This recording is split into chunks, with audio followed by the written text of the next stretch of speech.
ایک ہے نماز ہم پڑھ لیتے ہیں، آپ نے سارا پڑھ لیا، سارا تعدیل ارکان بھی کر لی، لیکن اگر آپ کا اللہ کے ساتھ ڈائریکٹ کمیونین اور ڈائریکٹ کمیونیکیشن قائم نہیں ہوا تو نماز، جس کو کہ کہا گیا کہ الصلاۃ معراج المومنین، جو قرب حضور کو حاصل ہوا معراج میں، وہ ایک بندہ مومن دنیا میں رہتے ہوئے حاصل کر سکتا ہے نماز میں، اگر اس کی روح جو ہے واقعتاً ہم کا نام ہو رہی ہو الحمدللہ رب العالمین الرحمن الرحیم مالک یوم الدین اہدنا الصراط المستقیم ایاک نعبد و اگر ہم واقعتاً ایسے کہہ رہے ہوں کہ ہمیں احساس ہو کہ ہم اللہ کے حضور میں حاضر ہیں اور عرض کر رہے ہیں، سجدہ کریں تو حدیث میں آتا ہے کہ ایسے محسوس ہو کہ گویا کہ میں نے اپنا سر اللہ کے قدموں میں رکھ دیا ہے، یہ ہے نماز۔ اب جو گفتگو ہو رہی ہے یہ ہم کلامی ہے، الصلاۃ معراج المومنین، اہل ایمان کے حق میں یہ نماز جو ہے یہ معراج کے درجے میں، لیکن یہ نماز کیسے نصیب ہوگی اگر روح سوئی ہوئی ہے، دبی ہوئی ہے، پسی ہوئی ہے، مزمحل ہے یا مردہ ہے؟ یہ نماز کیسے حاصل ہوگی؟ چاہے آپ پانچوں وقت کی نماز پڑھ رہے ہوں، چاہے آپ نے ہیبٹ بنا لیا ہو نماز کو، چاہے خوش بھی ہو گیا ہو، لیکن یہ کہ جب تک وہ روح بیدار نہ ہو، جب تک ہم کلامی نہ ہو، افلاق سے آتا ہے نالوں کا جواب آخر، اٹھتے ہیں حجاب آخر، کرتے ہیں خطاب آخر، جب تک یہ نہ ہو، جیسے کہ میں ایک حدیث قدسی انشاءاللہ آج سناؤں گا سورہ فاتحہ کے ضمن میں، کہ اللہ تعالیٰ کے سامنے جب کھڑا ہو کر انسان جب کہتا ہے انی وجہت وجہی للذی فطر السماوات والارض حنیفا، دائیں بائیں سے بالکل اپنا تعلق کاٹ کر میں نے اپنا رخ کر لیا ہے اس اللہ کی طرف جس نے آسمانوں اور زمین کو پیدا کیا۔ اب یہ توجہ وجہ تو اگر یہ تو ہے چہرہ تو ہم نے کر دیا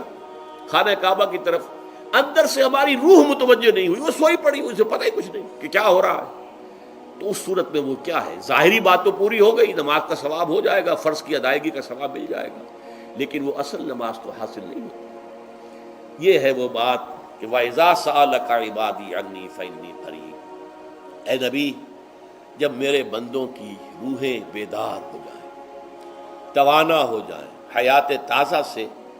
وہ ہم کنار ہو جائیں، اور پھر وہ میرے بارے میں پوچھیں، وہ میرا تقرب حاصل کرنا چاہتے ہیں، تو آپ سے پوچھیں تو کہیے میں قریب ہی ہوں، اجیب دعوت الداع اذا دعان، یہ ہے وہ دعا، میں ہر پکارنے والے کی پکار، ہر دعا کرنے والے کی دعا کو سنتا ہوں، قبول کرتا ہوں، جواب دیتا ہوں جہاں کہیں بھی مجھے پکارے، اذا دعان۔ اس میں در حقیقت وہ مفہوم آ گیا ہے there and then where ever، آپ اپنے گھر میں ہو کر پکاریں اللہ کو، آپ بستر پر لیٹے ہوئے پکاریں اللہ کو،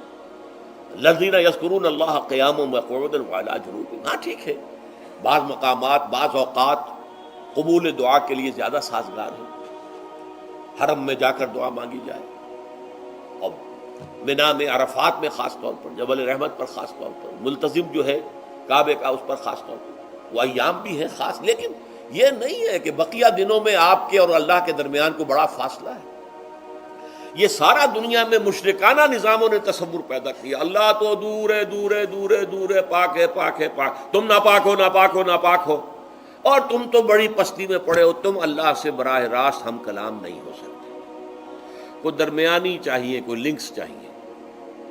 کوئی پجاری ہوگا، کوئی پروہت ہوگا، کوئی پنڈت ہوگا، کوئی پیر ہوگا، کوئی پادری ہوگا، کوئی پوپ ہوگا، اس کے ذریعے سے تم اللہ سے ہم کلام ہو، خود نہیں۔ اور جب ذریعے بیچ میں آ گئے تو ان کی مٹھی گرم کرو، ان کی چاپلوسی کرو، ان کو بھی جو ہے چادریں چڑھاؤ، ان کو نذرانے پیش کرو، یہ ہے بدترین ایکسپلائٹیشن جو مذہب کے ذریعے سے نوع انسانی کی ہوئی ہے۔ یہ دو ایکسپلائٹیشن دنیا میں ہوئی ہے تاریخ انسانی میں، ایک بادشاہوں کی طرف سے خراج دو ہمیں، محنت تم کرو گے کھیت میں، آدھا حصہ ہمارے پاس آئے گا، ہم عیش کریں گے، ہم سٹینڈنگ آرمیز رکھیں گے تاکہ ذرا تم بغاوت کرو تو تمہارا سر کچل دیا جائے۔ یہ ایکسپلائٹیشن بدترین، مانگنے والا گدا ہے، صدقہ مانگے یا خراج۔ دوسری طرف ہم بادشاہ ہیں، ہم چندر بنسی سورج بنسی خاندان ہیں، ہم راجپوت ہیں، حکومت کرنا ہمارا حق ہے، اور یہ پنڈت پروہت جو ہے وہ بھی کہیں گے کہ ٹھیک ہے، نصف لی و نصف لک وہذا قوم جاہلون، یہ عوام جو ہے ان کا خون چوسو، ہمیں یہ نذرانے پیش کریں، بتوں کو آ کے چڑھاوے چڑھائیں اور تمہیں خراج دیں اور ٹیکس دیں۔ They are to be exploited, exploit ہو رہا۔ اسلام نے آ کر دونوں کا خاتمہ کیا، کوئی ملوکیت نہیں۔ زکوٰۃ ہے تو غربا کے لیے، بادشاہ کے لیے نہیں ہے، یہ تو غربا کے لیے، لہذا کوئی ٹیکس نہیں۔ نمبر دو، اللہ سے ہم کلام ہونے کے لیے کسی دربان، کسی جو ہے پہرے دار کی مٹھی گرم کرنے کی ضرورت نہیں،